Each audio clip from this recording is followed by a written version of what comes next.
damos la bienvenida a este panel que es Mujeres y la industria audiovisual, desafíos y perspectivas sobre la misma.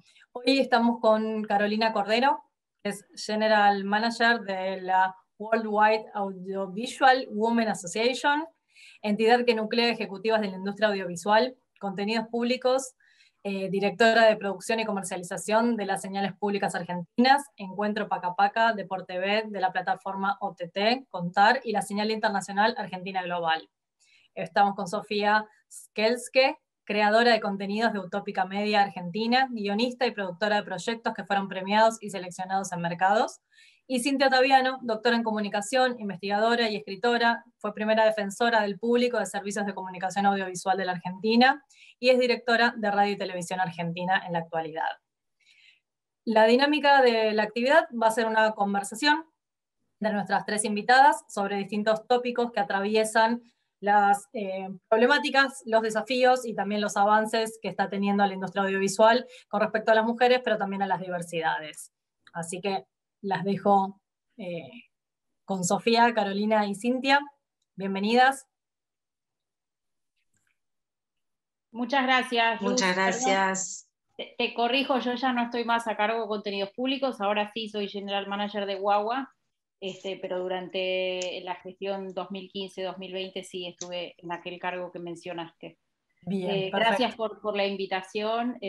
Acá estamos, bueno, con Sofía y Cintia para compartir este breve espacio de reflexión sobre las políticas y las dinámicas de género que nos competen. Recién estábamos conversando con Sofía y con Cintia sobre diversas cuestiones que tienen que ver con la representación de la mujer, y Sofía nos estaba contando que tiene un breve raconto de cómo ha sido la representación femenina, tanto en los equipos como en los contenidos, y me parece que está bueno que empecemos conversando sobre eso, porque nos va a permitir abrir un poco más el debate sobre este tema. Sí, bueno, primero también gracias por la invitación.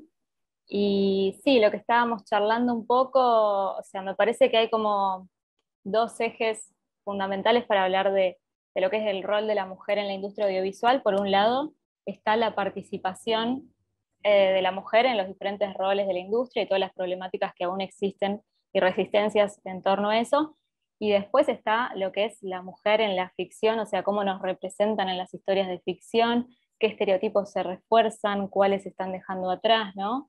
Y bueno, me parece que estos dos ejes se retroalimentan, porque cuantas más mujeres creadoras seamos, bueno, más historias feministas o con perspectiva de género vamos a tener, o al menos esto, ¿no? De lo que decíamos antes de tener el control de la narrativa que se hace sobre nosotras, que no nos veamos siempre representadas a través de la visión masculina. Y me parece que es importantísimo porque justamente las historias son el reflejo de los creadores, las creadoras que las hacen, con todo lo bueno y lo malo, ¿no? Porque en el momento de escribir también se filtra también tus prejuicios, tus contradicciones, tus valores. Entonces, cuantas más puntos de vista y perspectivas haya en la industria, más enriquecedor va a ser nuestro audiovisual, nuestro cine. Y me parece que estamos en un momento actual, decíamos, de la transformación cultural que se está viviendo, se refleja también en las historias que se están contando, en lo que las plataformas están buscando, ¿no? En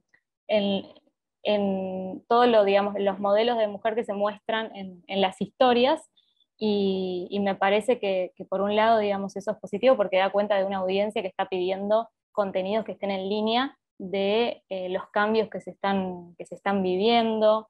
Me parece que ese es un punto importantísimo, ¿no? O sea, la mujer en la ficción y cómo se la representa, y cómo fue cambiando a lo largo del cine argentino también. Digo, lo que estábamos hablando recién es que yo decía, ¿no? O sea, antes estaba lo que es el cine de autor y lo que es el cine comercial como muy marcada, ¿no? La diferencia de las dos vertientes, en el sentido de que hay un cine que no necesita de los espectadores para existir, digamos, tiene su circuito de festivales y demás, y por otro lado el cine más comercial, el de la taquilla, digamos, el que llena salas.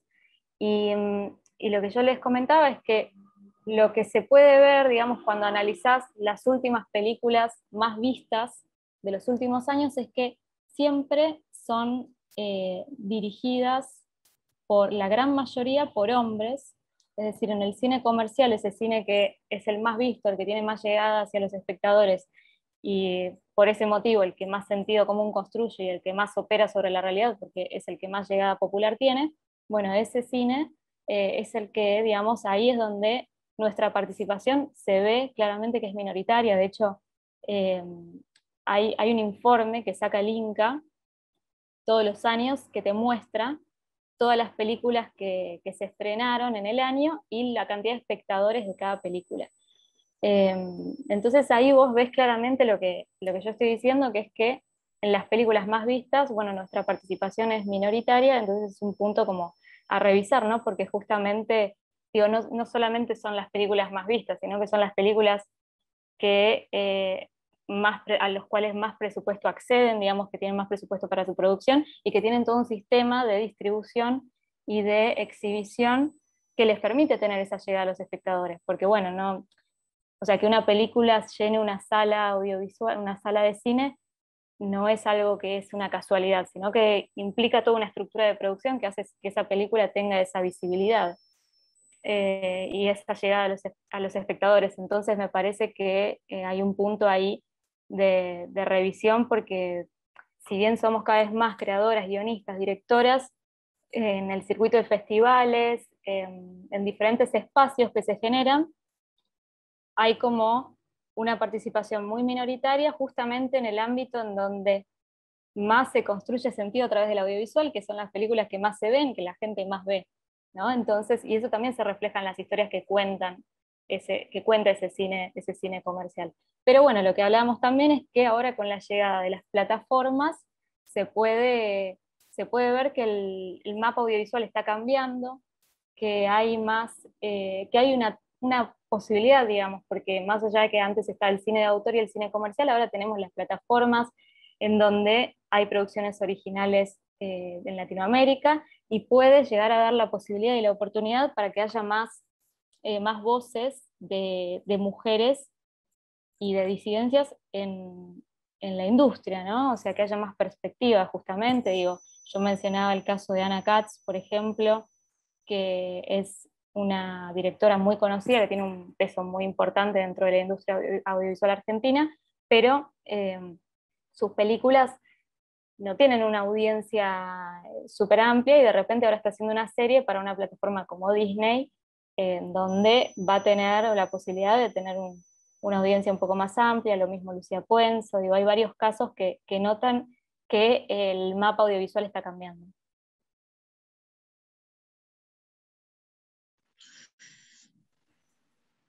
Sí, coincido en varios de los puntos que mencionás. Sin embargo, me parece que hay que establecer una diferenciación que tiene que ver con el cine argentino, ¿no? El cine argentino, dentro de lo que es la llegada a las salas y la cantidad de espectadores que tracciona,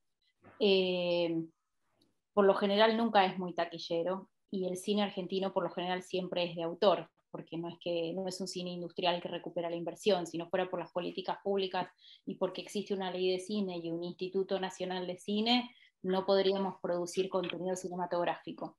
Después, los distintos recursos de cómo una película llega a la sala y llega al espectador son discutibles. Puede ser que tengan diversas herramientas o recursos económicos que hagan que la película cubra más espacios en sala y llegue a más espectadores y tenga mucha más promoción. Y hay algo que tiene que ver únicamente también con el contenido de esas películas. La calidad de esos guiones, la calidad de dirección, la factoría, que es lo que hace que el cine argentino a nivel mundial sea una marca autoral y que nos represente a nosotros como país en distintos festivales. Anna Katz, el ejemplo que Sophie mencionó, es claramente un ejemplo del nuevo cine argentino, y su trabajo lo inició en los años 90, a finales de los 90, como directora independiente, y yo creo que ese recorrido que ella fue realizando a lo largo de los años es la que lo lleva hoy a producir y dirigir para una plataforma. Tal vez no es el mismo caso que Lucía Puenzo, porque Lucía ha producido con otros recursos, pero también ha tenido una marca autoral muy marcada. Una de las cosas que nosotros señalábamos hace un rato y que mencionó Sofía es que las plataformas han venido a generar una necesidad de contenido en el televidente o espectador, que es necesario que se nutra de los realizadores. Y en ese espacio creo que lo que ha venido a hacer es a igualar, porque una de las cosas que mencionábamos era que hay algunos realizadores o directores que hoy no tienen, por más que sean súper taquilleros y galardonados, o que tengan muchísimos recursos, que no tienen hoy un espacio dentro de lo que es el circuito del cine comercial o el circuito de sala de exhibición, pero sí tal vez lo tienen dentro de un espacio, una plataforma.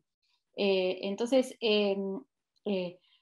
yo creo que una de las, a ver, uno de los, creo que es un momento muy propicio para generar un espacio que tenga continuidad, que no sea simplemente un momento en el que, bueno, porque hay necesidad de contenido, se le abre esta posibilidad a las mujeres y a realizadores que quizás antes no tenían llegada en esas plataformas, pero también creo que es un momento para prestar atención y para poder generar un espacio en el que después vengan otras, como hablábamos hace un rato, ¿no? Nosotros tuvimos aquí en Argentina, haciendo un poco de raconto de historia, en los años 60 y 70, para mí nuestras grandes precursoras han sido María Luisa Bember y Lita Stantic.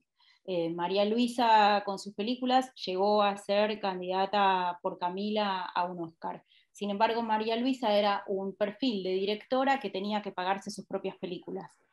Luego, bueno, cuando María Luisa falleció, Lita se siguió dedicando a la producción cinematográfica, y ella justamente fue quien asumió el riesgo de producir a directores operaprimistas, y en su gran mayoría también mujeres, a finales de los 90 y comienzos del 2000, y es de alguna forma se reinventó dentro de lo que es su carrera profesional como productora, acompañando a estos nuevos realizadores.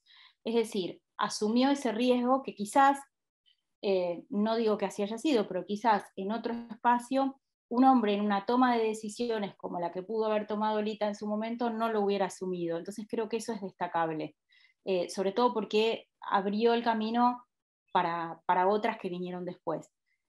Sin embargo, para mí también es muy interesante cómo en ese comienzo de la carrera profesional de ellas dos, se tuvo, para poder tener un espacio dentro de los festivales internacionales, hubo que crear una asociación que era La Mujer y el Cine, porque las películas de las mujeres no estaban programadas dentro del circuito de festivales o en las programaciones no así de competencia, pero tal vez las programaciones paralelas o las secciones paralelas de los festivales, las películas dirigidas por mujeres eran como una rareza, entre comillas, por así decirlo, entonces no eran consideradas, y se tuvo que fundar una organización como fue La Mujer y el Cine, que durante muchísimos años y actualmente hoy sigue justamente bregando porque existan esos espacios femeninos dentro de la cinematografía, sobre todo local, y eso con cierta proyección internacional.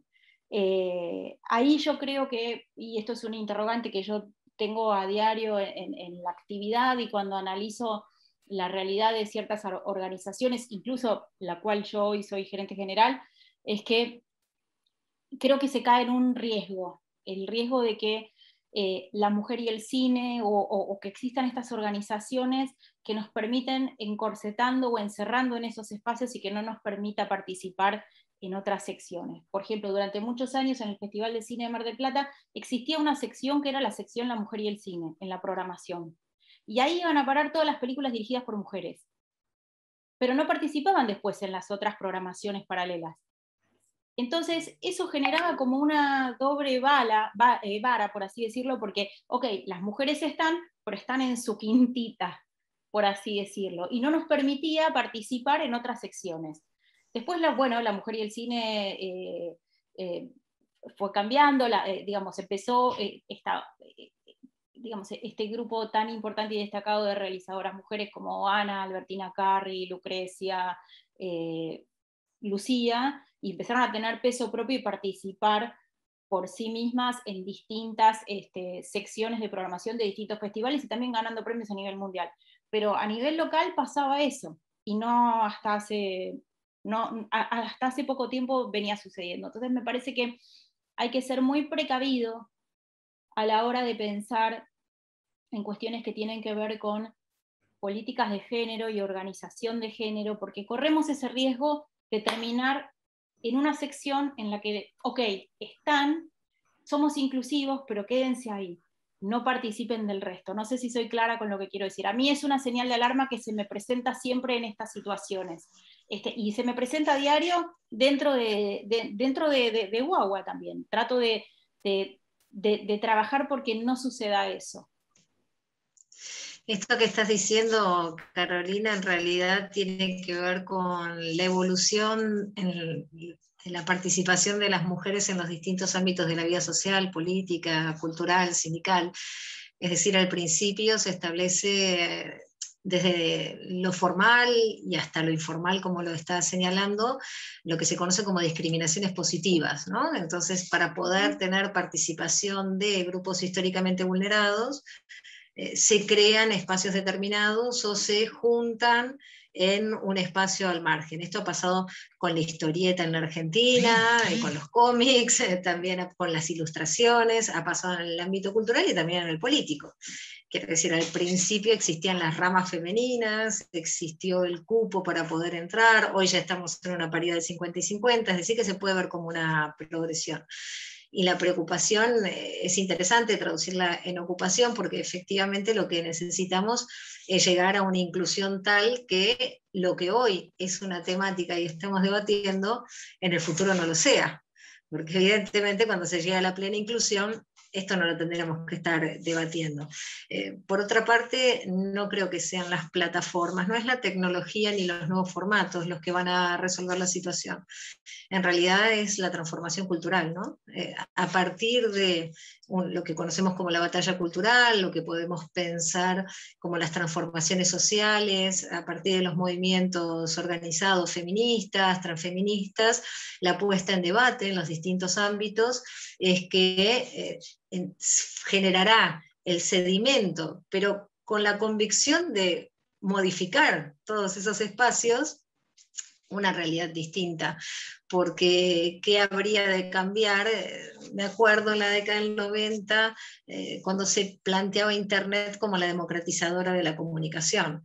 Evidentemente no es la tecnología la que puede generar la democratización, porque después sabemos que se utilizan distintas herramientas para conducir los tráficos, los algoritmos son establecidos por personas con sesgos discriminatorios, es decir, que lo que importa es, en principio, poder concientizar, ¿no? Poder generar espacios como este, de debates cada vez más amplios, más diversos e interculturales.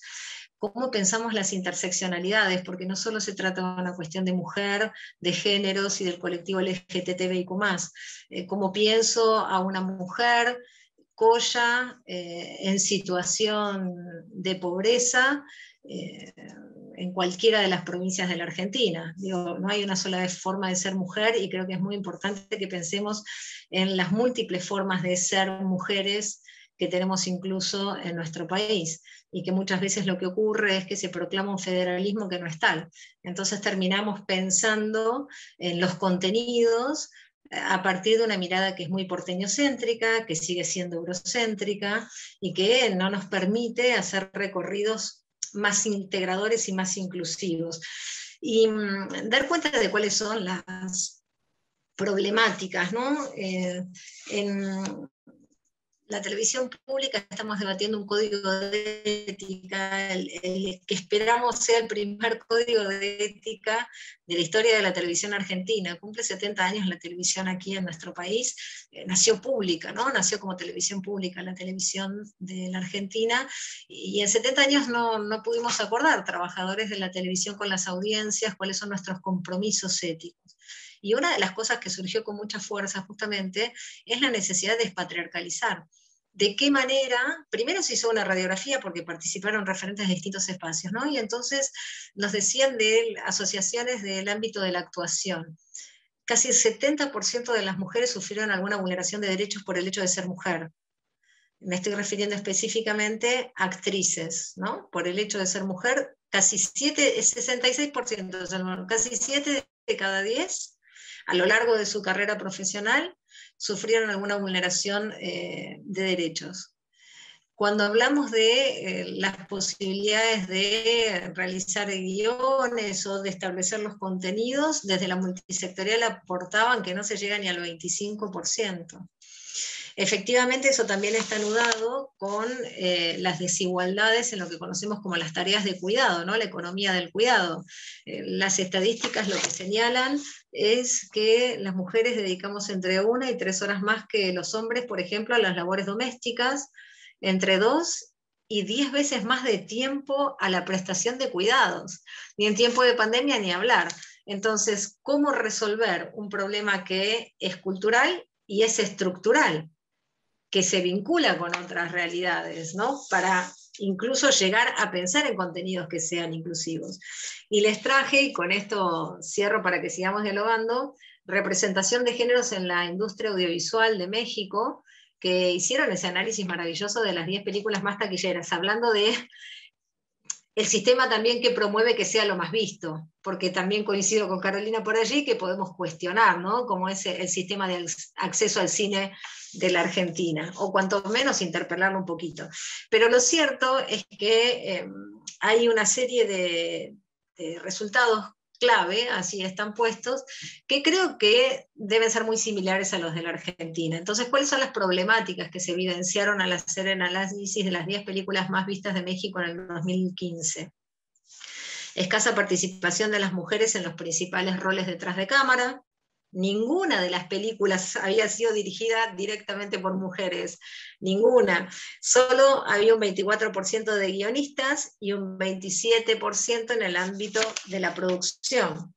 Obviamente las mujeres subrepresentadas en la pantalla, apenas el 37% de los personajes de mujeres, una sobrerepresentación de personajes blancos y una marcada diferencia por género en cuanto a la aparente etnicidad, ¿no?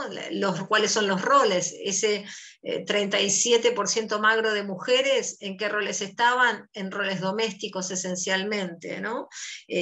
Además, el 80% de los personajes femeninos aparecieron sexualizados, poca visibilidad de personajes femeninos con una cuestión etaria de altas edades, solamente el 17% de las mujeres eran de mediana edad o mayores de 40 años, mujeres que aparecen con textura más delgada que los varones, es decir, también lógicas de producción estéticas, como sabemos. Un 50% de las películas se abusa de la exhibición de mujeres desnudas, más desnudos femeninos. El acoso sexual naturalizado. En el 40% de las películas mexicanas había acoso sexual, pero tratado como un tema gracioso, como algo cómico. Por ahí lo podemos asociar acá a otras décadas, ¿no? Que aparecía con mayor evidencia esta realidad. Las mujeres subrepresentadas como fuerza laboral, las mujeres tenían el doble de probabilidades de interpretar personajes en el rol de cuidado, las mujeres retratadas 2 veces más comprometidas en relaciones de parejas que los varones, o sea, la mayoría de las mujeres o 2 veces más puestas con un varón al lado de pareja. Las personas con orientaciones sexuales o identidades de géneros diversas subrepresentadas en el cine mexicano. Solo el 1,2% de los personajes presentados como gays, lesbianas o bisexuales. Y un empleo constante de términos asociados a la homosexualidad masculina como insulto. Bueno, creo que habría que hacer esta misma tarea. Yo siempre promuevo que se haga aquí en la Argentina, ¿no? Para ver cuáles son los puntos en común y cuáles las distancias. Pero a priori podríamos pensar que evidentemente, por lo menos en lo que conocemos como el cine comercial, aquí es el más taquillero, el que se analizó, anda por esas sendas, ¿no? Entonces, aun cuando podamos analizar el resto, también, como decía Sofía, aquí hay un problema de constitución de lo que se propone como un sentido común, de legitimaciones, y la última característica que quiero compartir, un análisis que hizo la Universidad Nacional de Cuyo sobre el ámbito periodístico, ahora no de la ficción, pero el 100% de las editoriales y escritos en los diarios y en los medios digitales de la Argentina en el tiempo de pandemia están hechos por varones. Eso hace que la voz de la mujer, la palabra de la mujer, no tenga autoridad en el campo de la opinión, del editorial. Bueno, ¿qué peso tiene la voz de la mujer en las propuestas de ficciones de la Argentina, ¿no? Eso también es una pregunta que nos tenemos que hacer. Bueno, a ver, súper interesante los dos puntos de discusión de Caro y de Cintia. Me parece que me anoté varias cosas porque, por un lado, esto que decía Caro, ¿no? De que quiero retomar de este efecto que está sucediendo bastante, este fenómeno de que se generan como festivales específicos con temáticas de género, cine, una sección nueva en un festival que ya hay de cine dirigido por mujeres, ¿no? Como que son espacios alternativos de exhibición solamente para temáticas con perspectiva de género o contenido dirigido por mujeres, pero que personalmente me parece que por un lado está bueno que existan estos espacios, pero a la vez siguen siendo como espacios muy limitados solamente para gente de la industria, y que terminan siendo como, se genera como una especie de burbuja un poco engañosa, ¿no? Porque de repente hay cada vez más de estos espacios, pero que no dejan de ser espacios en los márgenes, y de repente en las pantallas, en las salas que acceden a mayor audiencia, son todas películas dirigidas y creadas por hombres en su gran mayoría. Entonces, y esas películas son las que más operan sobre la realidad, como decíamos. Entonces, me parece que es un punto, digamos, que hay que ver, ¿no? Si seguir, o sea, si bien cada vez somos más creadoras, más guionistas, más directoras, de repente y hay más espacios, pero esos espacios a veces pueden llegar a ser incluso engañosos, y lo que termina haciendo es que estamos digamos, en espacios en los márgenes, ¿no? Como burbujas que hay sobre contenidos de mujeres, pero en los lugares más de mayor poder de acceso a la audiencia más masiva, no hay una participación minoritaria de las mujeres, y eso tiene una consecuencia en las historias que se cuentan en esas pantallas, y tiene una consecuencia obviamente en generar, en construir un poco el sentido común a través de las historias, a través de la ficción.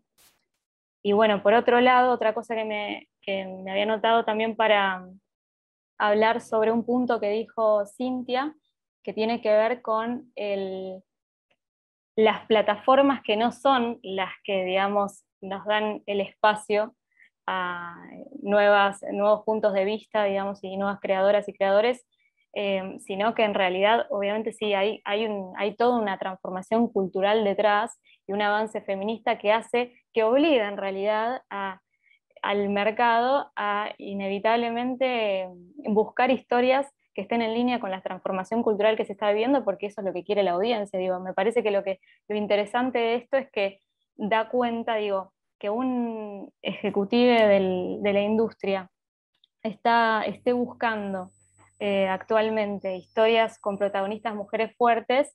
Me parece que lo interesante de eso no tiene tanto que ver con algo que tiene que ver con la plataforma en sí, sino con lo que significa eso, que hay una audiencia que está pidiéndole a la industria audiovisual historias distintas, más inclusivas, que tienen un punto de vista de una mujer, que muestran mujeres como sujetos deseantes y que no siempre estén ligadas al deseo masculino o de un hombre heterosexual. Me parece que hay una búsqueda en ese sentido, o sea, yo lo noto en el mercado audiovisual, cuando te juntás con algún ejecutivo de la industria y le preguntas, bueno, ¿qué tipo de contenido estás buscando? Y te dicen ahí como una frase que se repite mucho, ¿no? en la industria actualmente, que es: buscamos historias con protagonistas de mujeres fuertes, con protagonistas de mujeres empoderadas. Y, y bueno, por un lado es positivo, porque creo que da cuenta de esto, ¿no? De que hay una audiencia atrás, porque los ejecutivos de la industria lo que hacen es interpretar el deseo de la audiencia por un contenido particular y buscar historias estén en línea con esa necesidad de la audiencia. Entonces, y bueno, utilizan obviamente herramientas de análisis de mercado, de Big Data y demás para entender un poco qué es lo que la sociedad quiere ver en cuanto a historias. Entonces, por un lado, me parece positivo, digamos, como una señal positiva de que la transformación cultural que estamos viviendo eh, es real, porque no hay nada que cuente más de una sociedad que las historias que está queriendo ver, ¿no?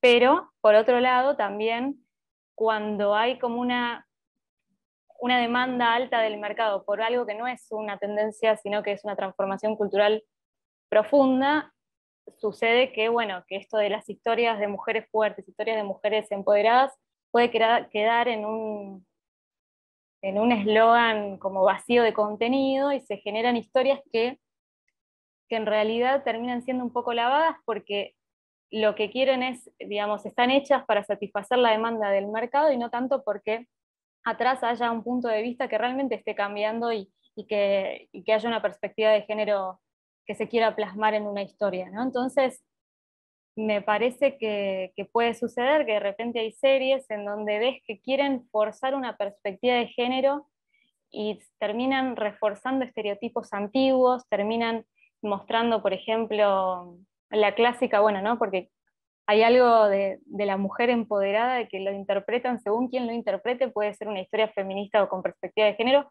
o no, porque pues, digamos, según el punto de vista de los autores, y me parece que muchas veces pasa que se cuentan las series, no sé, se fuerza una línea narrativa y ponen una supuesta mujer empoderada, que obviamente es una protagonista joven, sexy, y que utiliza la sexualidad como arma para conseguir lo que quiere.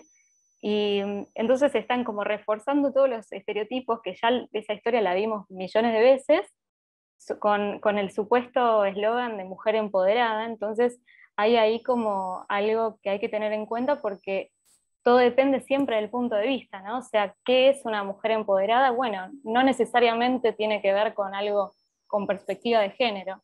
Me parece que según quien lo interprete, porque si no se refuerzan estereotipos antiguos que, digamos, el personaje de la mujer que consigue todo lo que quiere por gustarle a los hombres, ese ya lo vimos mil veces. Digo, si queremos ver ese tipo de historias, vemos el cine de los años 40 con la femme fatal y no vemos contenido del 2021, ¿no? Entonces, digo, hay algo ahí de la relación entre la demanda y la tendencia del mercado con algo que en realidad no es una tendencia, sino que es una transformación cultural profunda. Entonces ahí, digamos, entre la relación tirante entre el feminismo y la moda, que también básicamente es eso, o la tendencia y la transformación cultural, bueno, me parece que en el medio lo importante es aprovechar las oportunidades que da el panorama actual para que haya cada vez más mujeres y para que nos apropiemos de la narrativa que se hace sobre nosotras, ¿no? O sea, aprovechar el panorama actual para eso. Sí, ir ganando cada vez más espacios, y no es tan lejano el hecho de estar, como yo decía, ¿no? Encorsetadas en algunas secciones, sin ir más lejos. El año pasado el mercado Ventana Sur tuvo una sección que, para los que no la conocen, se llamaba Punto G. En la sección Punto G fueron las películas dirigidas por mujeres y por no binarias. Entonces, es como de vuelta lo mismo, políticamente correcto que lo tengamos, pero lo vamos a poner en su sección, que casualmente se va a llamar Punto G, pero es punto género, no es punto G del punto G. Es como tan rebuscado y tan fuera de lugar. De hecho, digo, a nosotros nos invitaron a participar con la organización y honestamente yo participo de Ventana Sur desde sus comienzos y como gerente de la organización me invitaron a participar para presentar nuestra organización como un caso de éxito dentro de la industria y demás, y la verdad es que me pareció de mal gusto, porque sentí que si estábamos participando de esa sección, estaba contribuyendo a la construcción de esa sección, y me parece que no hay que construir una sección, me parece que justamente lo que hay que hacer es construir paridad. Entonces, yo creo que a medida que se van abriendo distintos espacios hay que ir ganando, esos espacios, hay que ir sembrando en esos espacios para seguir cosechando, pero también hay que construir y hay que construir puentes. Yo creo que yo les puedo contar un poco de qué se trata WAWA. WAWA es una organización internacional compuesta por más de 700 asociadas en todo el mundo, de ejecutivas de la industria audiovisual. Que la misión de nuestra organización es generar espacios de negocio para poder construir negocio entre nosotras, que desde ahí podamos generar fuentes de trabajo para poder desde ahí construir la paridad. Y sabemos también en muchos casos que aquellos que son tomadores de decisiones dentro de la industria son los hombres. Los que manejan los grandes fondos y los que firman la chequera son los hombres. Entonces nos sentamos también a negociar con ellos y ellos ahora pueden ser parte de nuestra organización, no son miembros, no votan, pero pueden pagar su membresía y participar de nuestros eventos porque estamos trabajando en la organización mensual de muchos encuentros de industria, encuentros de coproducción, de pitching, de venta de contenidos, venta de enlatado, desarrollo de proyectos, justamente para poder fomentar esos negocios entre nuestras propias socias que les permitan llevar adelante esa construcción de espacios de puentes de trabajo para lograr la paridad. Pero también nos pasa que los ejecutivos masculinos quieren formar parte de esas reuniones, entonces los invitamos a que sean parte, pero que sean parte también con la posibilidad de invertir en nuestros contenidos. Hay algo que a mí no sé, me quema la cabeza, por así decirlo, los que conocen las revistas especializadas del sector. Hay una revista que tiene una sección que dice, que se llama ¿Quién produce qué? Y cuando uno ve eso en la homepage de la revista, el quién produce qué, son las fotos de 16 tipos. No hay ninguna mujer. Entonces me parece que nosotras también producimos y nosotros tenemos que tener esa foto ahí. No son la cofradía de los 16 sujetos tomadores de decisiones en el mundo que producen contenido y que nosotras solamente lo consumimos desde nuestra pantalla, ya sea de celular, computadora o la tele de casa. Entonces yo creo que hay espacios que se ganan desde la lucha no combativa, sino desde la lucha diaria, de generar espacios, de ir conquistándolos y de construir espacios también para nosotras mismas. Aquella que tiene posibilidad de generar fuentes de trabajo, que piense a la hora de consolidar sus equipos técnicos con rubros femeninos, y seguir fomentando justamente eso, porque si alguien no te da la oportunidad, es muy difícil que esa oportunidad se genere por sí sola. Entonces, desde nuestra organización nosotros lo que hacemos es eso, y me encuentro también con muchas realidades distintas, porque estamos hablando de 700 socias de distintas partes del mundo, en donde tenemos asociados desde Sudáfrica, mucho centroamericano, mucho latinoamericano, y justamente algo que les comentaba hace un rato a las chicas, estábamos trabajando en una campaña, hicimos un acuerdo con 2 señales importantes para lanzar una campaña panregional sobre violencia de género, y los equipos creativos son mixtos, y el otro día en una reunión de brainstorming hablando sobre el contenido de la campaña, uno de los creativos dijo, bueno, tenemos que señalar en la campaña los hitos en la vida de una mujer. Entonces yo le pregunté, ¿cuáles son los hitos para vos? Centroamericano, no quiero hablar no quiero generalizar ni nada, y dijo, bueno, los 15 años, su compromiso, su matrimonio, su maternidad. Y yo tenía ganas de gritar, pero también me pasó que había gente que digamos que venía del mismo origen cultural y le parecía bien, y eran mujeres. O sea, no encontraron esa diferencia de decir, no, pará, a ver, yo le dije, mira, yo no soy madre, no es un hito para mí la maternidad, ni el matrimonio, nada, me parece que hay otras cosas. Y había otra... ¿Te confesaste hoy, Carolina? ¿Ya te confesaste? Son muchos pecados juntos los tuyos. ¿Por qué? Y dijiste que no querés ser madre, que no sé qué. ¿Cómo es eso? A ver, no es que no quiero, no soy, no está dentro de mi plan inmediato, ¿no? Pero, y claro, después había otra creativa de Brasil que le pasaba lo mismo, y teníamos que encontrar la forma de decírselo de una manera agradable, por supuesto, porque si no, le íbamos a saltar a la yugular y esa reunión creativa se iba a romper. Pero, me parece que hay muchos frentes por los cuales luchar. Creo que a nivel local tenemos todavía muchas batallas ganadas, pero muchos espacios que todavía hay que seguir combatiendo. que se haya creado el año pasado una sección .g, a mí me despierta una alerta. Porque no es y que me alerto con vos. Mira, 3 cosas te quiero decir. La próxima vez que tengas ganas de gritar, avísame, gritamos las dos, porque evidentemente pasa todo el tiempo eso que vos decís, y también es cierto que ahí podemos notar algunas diferencias de Argentina y otros países de América Latina, ¿no es cierto? Como parte de nuestros debates, hay muchos que, como también vos planteabas, generalicemos, no se dan de esta manera en Centroamérica y en América Latina. En la televisión pública, por primera vez en la historia, son 70 años, en carpintería se acaba de sumar una mujer. Y lo primero que dijeron los varones fue, no, pero ¿cómo va a haber una mujer? Una mujer no se puede tirar al piso. Les estoy diciendo en serio esto, no es que fue esto dicho en el siglo XIX ni en el... No, no, hace unos meses nada más, con lo cual también creo que tenemos que desencorsetarnos de nuestros propios diálogos, porque estoy hablando de la televisión pública, que es aquí en la ciudad de Buenos Aires. Antes de ayer, un grupo de varones carpinteros dijeron, ¿cómo va a ser una mujer si no se puede tirar al piso? ¿Cómo se va a tirar al piso? Bueno, caramba.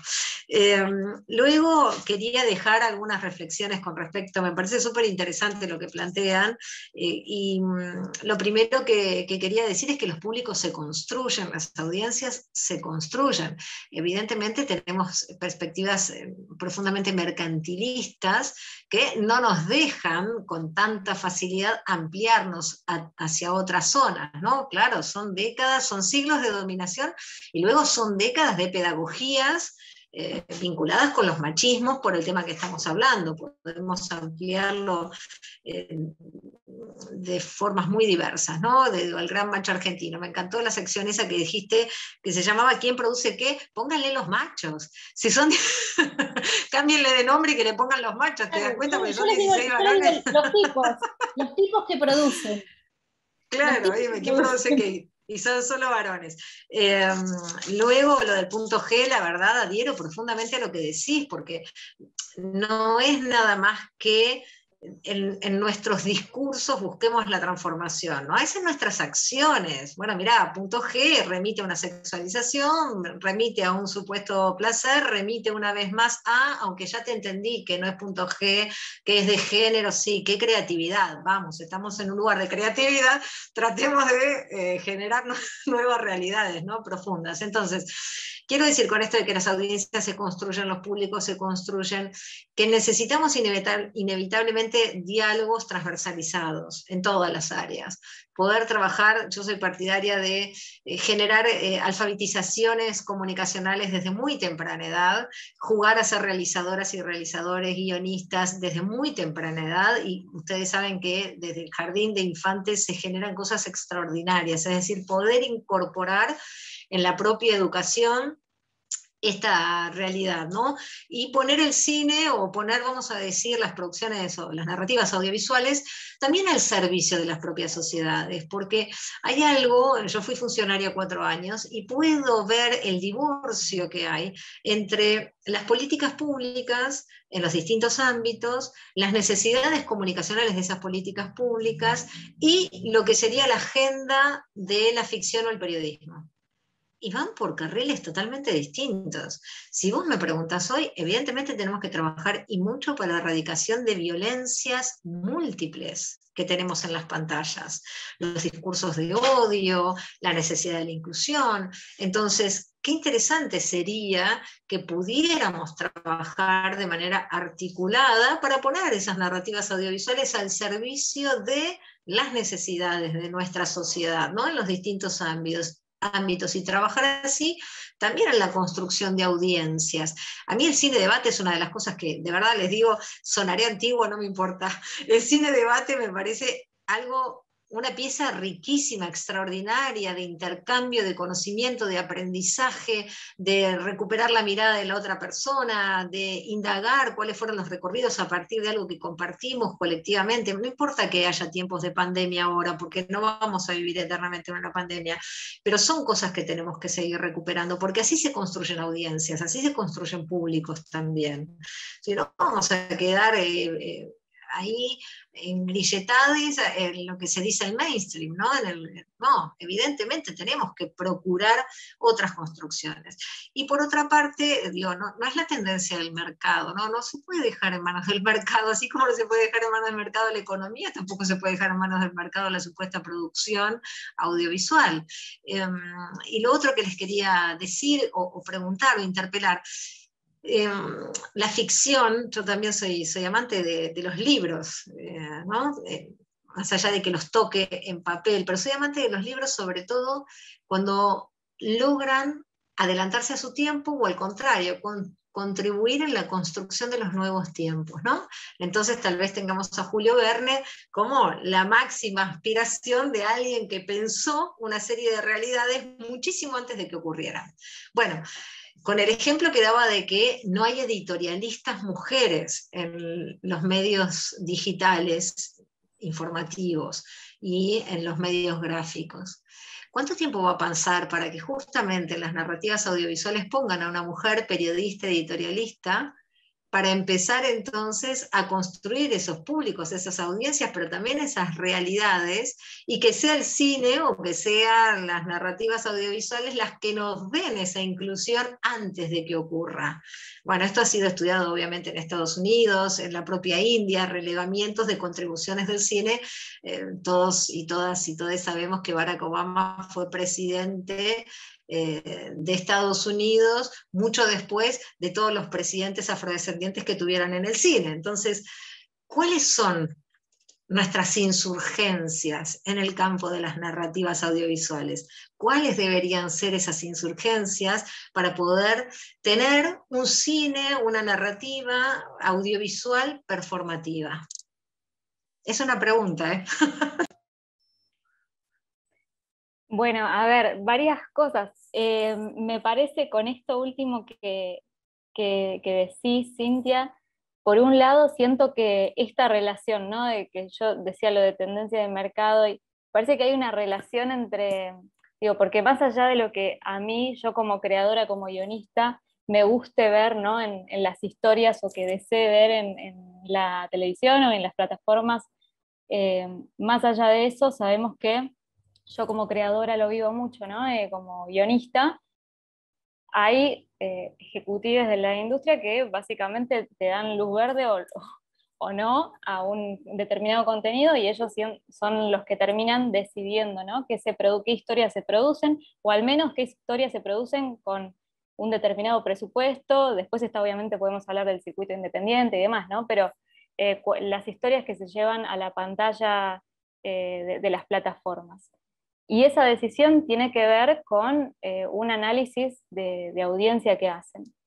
Entonces, por un lado, está la necesidad de los creadores de contar una historia, pero a la vez está el filtro y la decisión que tienen en parte los ejecutivos, que su decisión está tomada por la interpretación de lo que supuestamente ellos creen que la audiencia desea consumir en cuanto a historias, ¿no? Entonces, y la audiencia puede desear consumir un determinado tipo de historia, pero en el medio, digamos, entre esta cadena de intermediarios que interpretan el deseo de qué historias quiere consumir la sociedad, bueno, ahí hay muchas cosas y fenómenos que pueden suceder en el medio, pero me parece que es como una relación recíproca, ¿no? O sea, el hecho de qué es lo que contamos, bueno, en definitiva, influye muchísimo lo que los ejecutivos quieren, dicen que necesitan en cuanto a contenido, porque inevitablemente sucede un fenómeno que es que las empresas productoras, los creadores, y tratan de ir alineados a eso porque quieren presentar, pitchear frente a ejecutivos que después son los que le dan posibilidad para que sus producciones se realicen. Pero a la vez, bueno, está la audiencia también, y la gente, los representantes de estas plataformas, lo que hacen son interpretar los deseos de la audiencia. Entonces, en ese sentido, bueno, me parece que lo principal es que yo acuerdo en que la batalla cultural es lo principal, porque digo, uno mientras se transforma la sociedad, esa sociedad es la que luego determina lo que desea consumir, y luego en cuanto a historias, y eso finalmente se refleja en lo que buscan las plataformas en cuanto a historias que quieren producir, ¿no?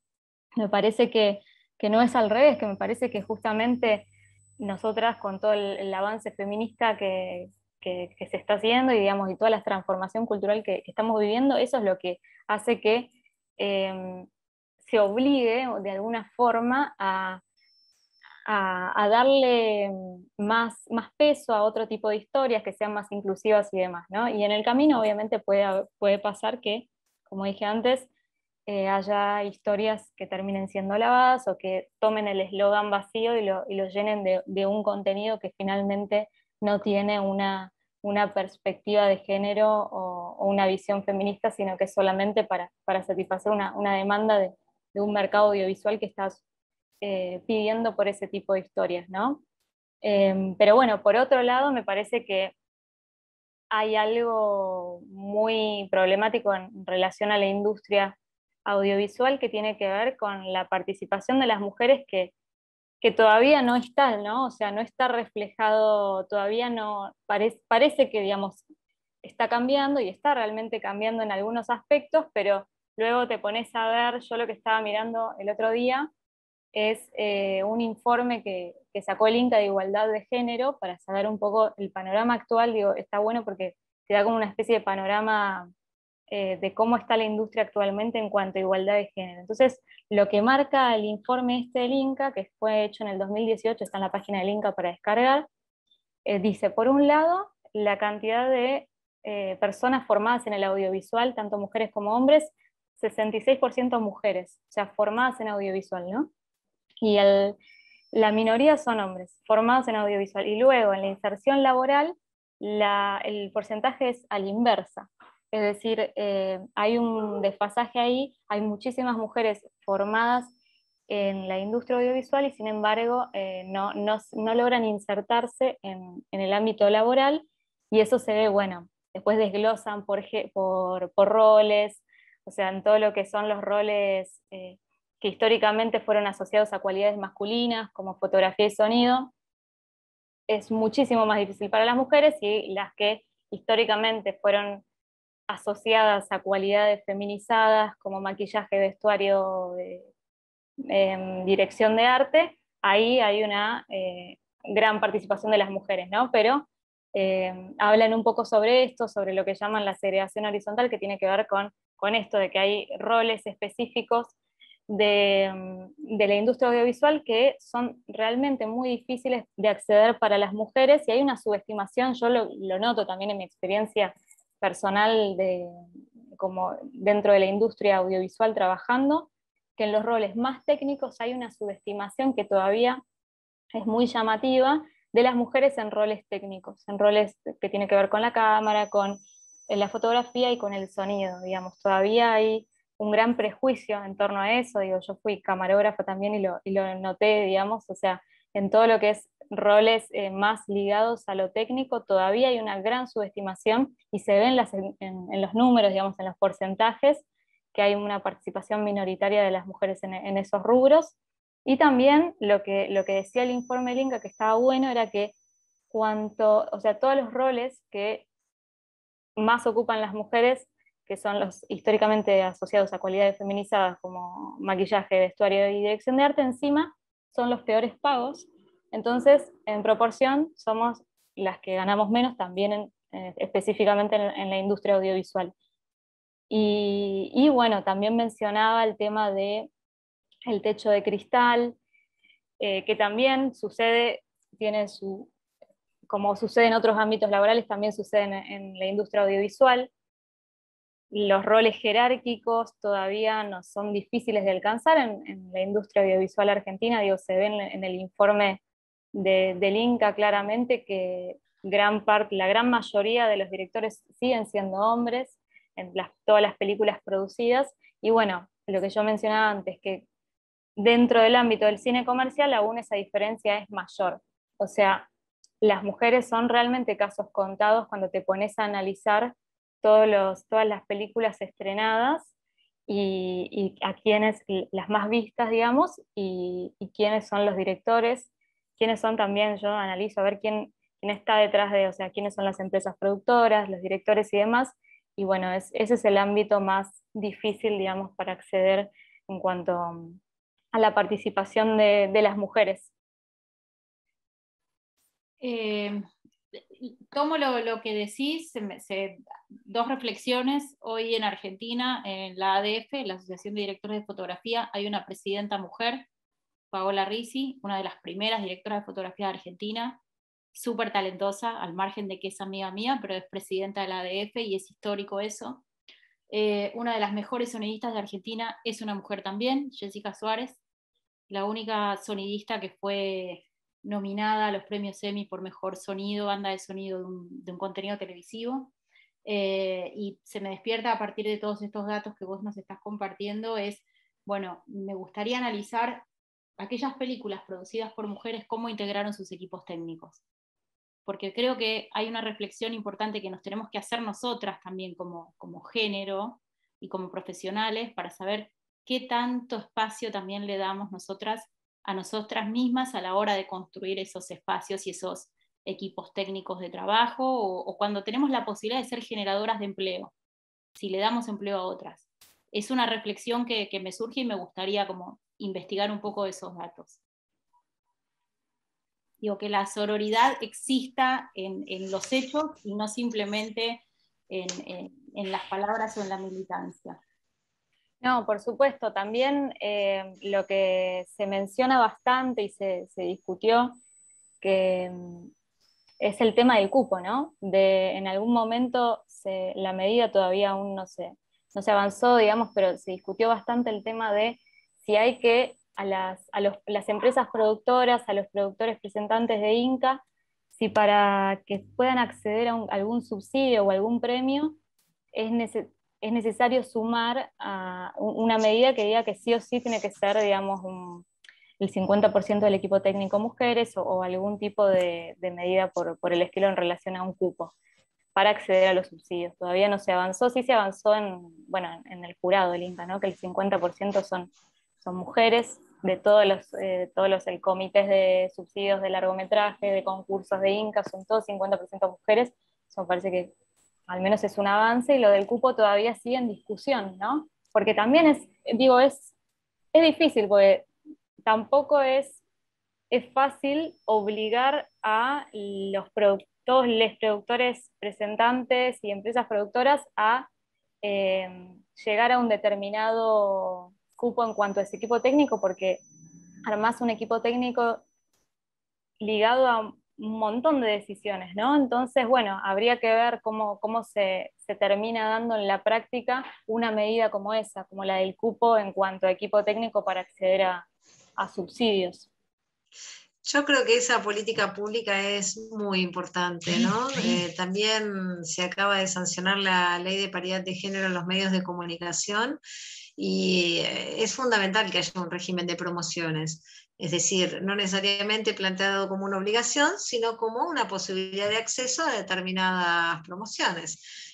Como si fueran créditos que te permiten incluir determinadas temáticas, determinadas perspectivas, determinadas conformación de los equipos, bueno, distintos subsidios o distintas líneas de acción de política pública. Coincido, Carolina, lo que decís. Hay una frase de Malraux que es, bueno, dice el hombre, digamos la condición humana, la humanidad no se conoce a sí misma en sus discursos, en sus palabras, sino cuando es llamada a la acción. Efectivamente, hay que ver cuando nos toca estar o podemos llegar, cuando llega una, llegamos todas, de qué manera entonces vamos generando los distintos espacios.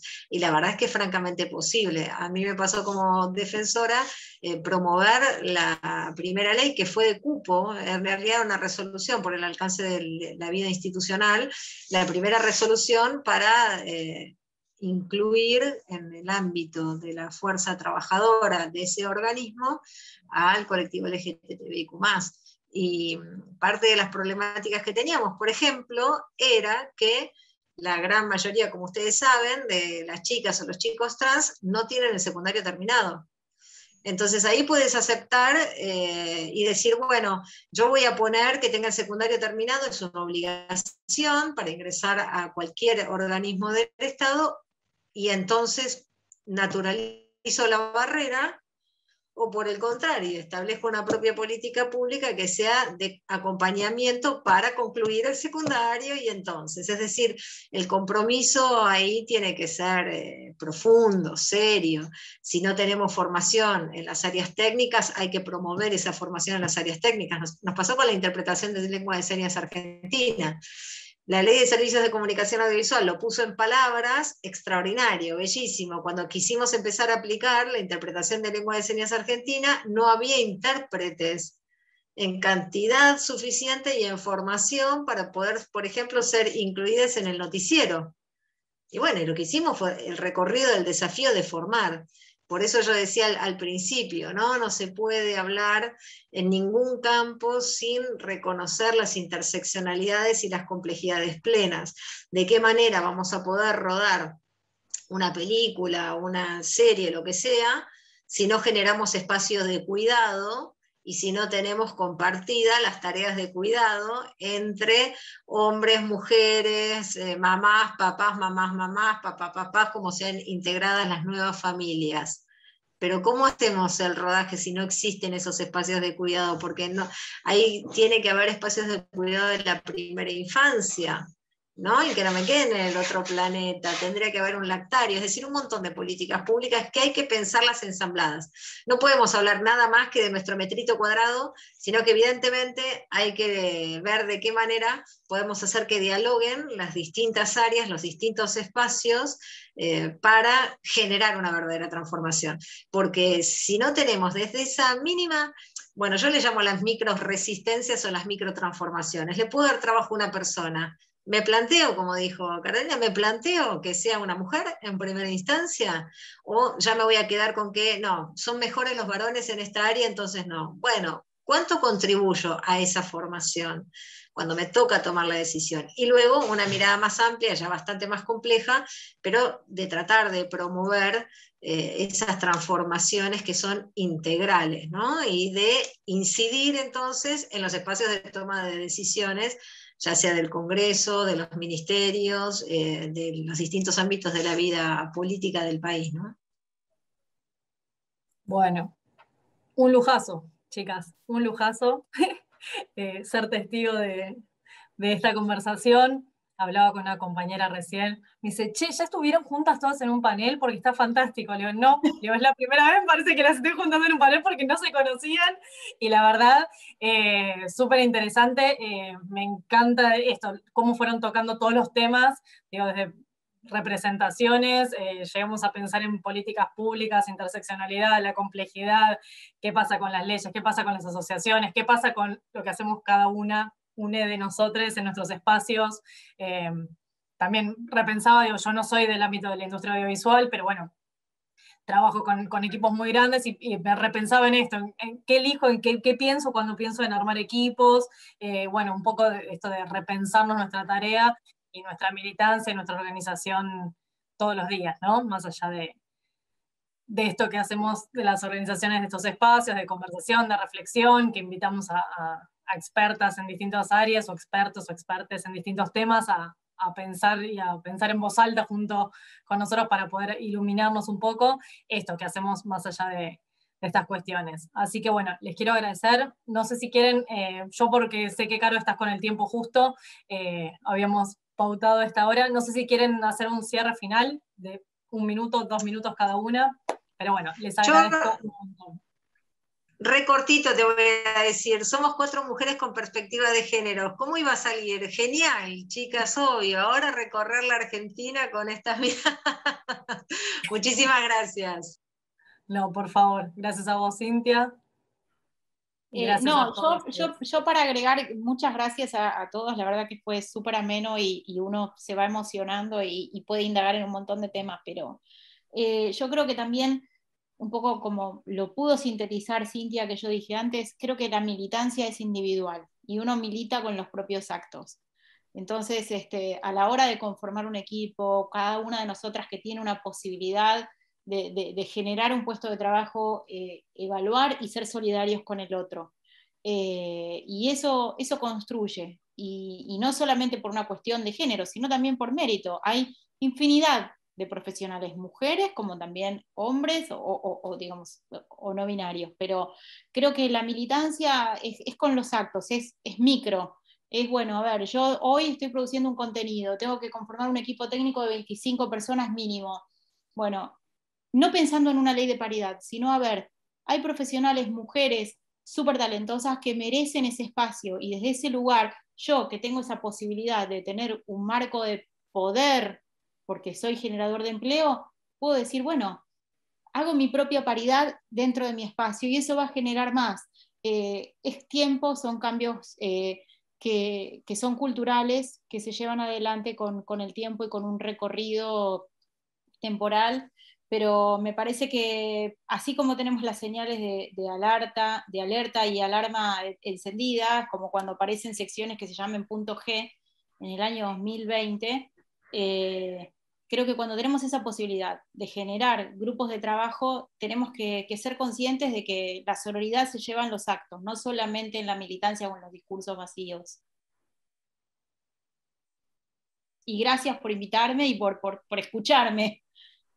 Por favor, un gusto. Bueno, muchas gracias también por invitarme, la verdad que estuvo buenísimo, fue súper interesante escuchar a Cintia y a Caro y intercambiar ideas. Me parece que estoy de acuerdo con esto que dice Caro de revisar también nosotras cada una, si tenemos la oportunidad de una producción, también estar buscando y dándole espacio a otras mujeres en los roles que además son los más complejos para acceder, o al menos eso se ve en los informes últimos del INCA.